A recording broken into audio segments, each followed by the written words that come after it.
أما بعد فأعوذ بالله من الشيطان الرجيم بسم الله الرحمن الرحيم وإنك لعلى خلق عظيم صدق الله العلي العظيم. جملہ اساتذہ کرام اور طلباء و طالبات، آئیے ہم سب مل کر ایک مرتبہ درود شریف پڑھتے ہیں. اللہم صلی علی سیدنا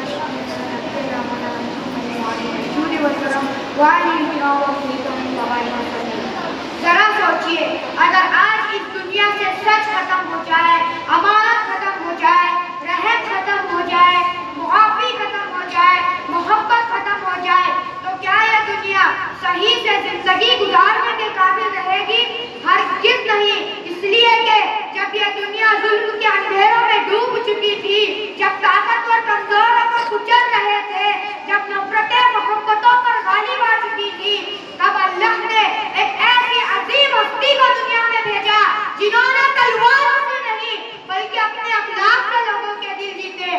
وہ کوئی عام ہستی نہیں تھی بلکہ وہ اللہ کے رسول تھے.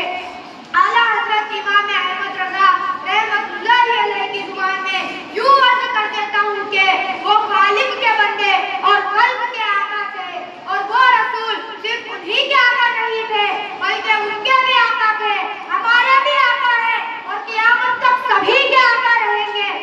اللہ نے قرآن میں ارشاد فرمایا وَإِنَّكَ لَعَلَىٰ خُلُقٍ عَظِيمٍ، بے شک اے حبیب آپ بلند اخلاق کے مالک ہیں. اس لیے کہ میرے دوستو، آج دنیا ڈگریوں کو دیکھتی ہے، دولت کو دیکھتی ہے، شہرت کو دیکھتی ہے، لیکن یاد رکھنا اللہ تعالیٰ کسی کی دولت نہیں دیکھتا، کسی کی شہرت نہیں دیکھتا، کسی کا عہدہ نہیں دیکھتا، کسی کا حسن نہیں دیکھتا، کسی کی طاقت نہیں دیکھتا، بلکہ اللہ تعالیٰ انسان کا تقویٰ اور اخلاق دیکھتا ہے. اور اگر دنیا میں سب سے عظیم کسی کے اخلاق تھے تو وہ ہمارے پیارے آقا صلی اللہ علیہ وسلم کے اخلاق تھے. میرے دوستو، ذرا طائف کا میدان بھی یاد کیجئے. پتھر برس رہے ہیں، جسم مبارک لہو لہان ہے، خون بہ رہا ہے، پہاڑ کا فرشتہ حاضر ہوتا ہے اور عرض کرتا ہے کہ یا رسول اللہ صلی اللہ علیہ وسلم، اگر آپ حکم دیں تو ان پر پہاڑ لٹ دوں. لیکن میرے پیارے نبی صلی اللہ علیہ وسلم ارشاد فرماتے ہیں کہ ایسا مت کرنا، کیونکہ مجھے امید ہے کہ ان کی نسلوں سے ایسے لوگ بھی پیدا ہوں گے جو صرف ایک اللہ کی عبادت کریں گے. ذرا سوچئے، اگر ہم ہوتے بدلہ ضرور لیتے، مگر ویسے مقام پر بھی پیارے نبی تکلیف دینے والوں کو دعا دیتے ہیں. آپ سب بلند آواز سے کہہ دیجئے سبحان اللہ.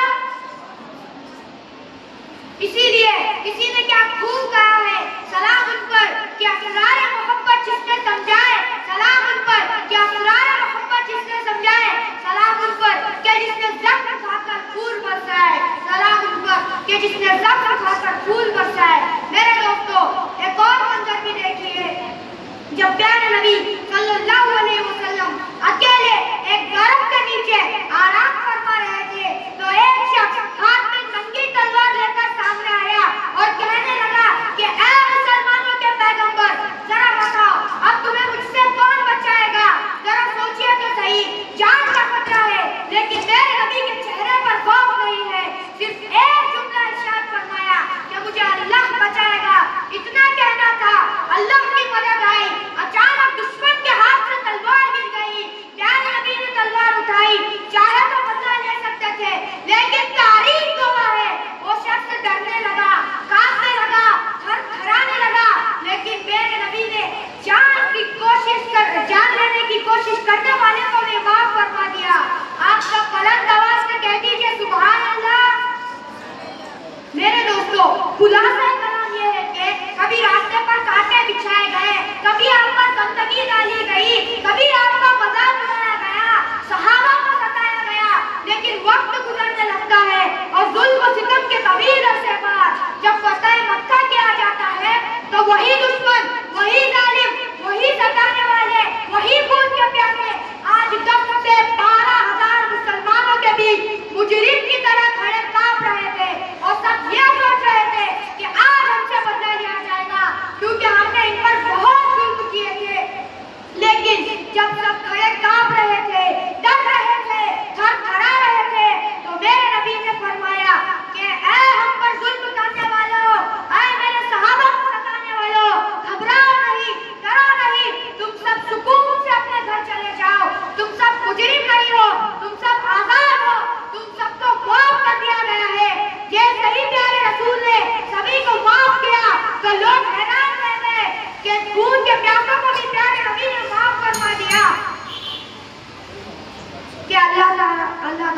تعالیٰ کی بارگاہ میں دعا ہے کہ ہمیں ہمارے پیارے نبی صلی اللہ علیہ وسلم کے پاکیزہ اخلاق پر عمل کرنے کی توفیق عطا فرمائے اور ہم سب کے اساتذہ کی محنتوں کو قبول فرمائے. آمین. السلام علیکم ورحمۃ اللہ وبرکاتہ.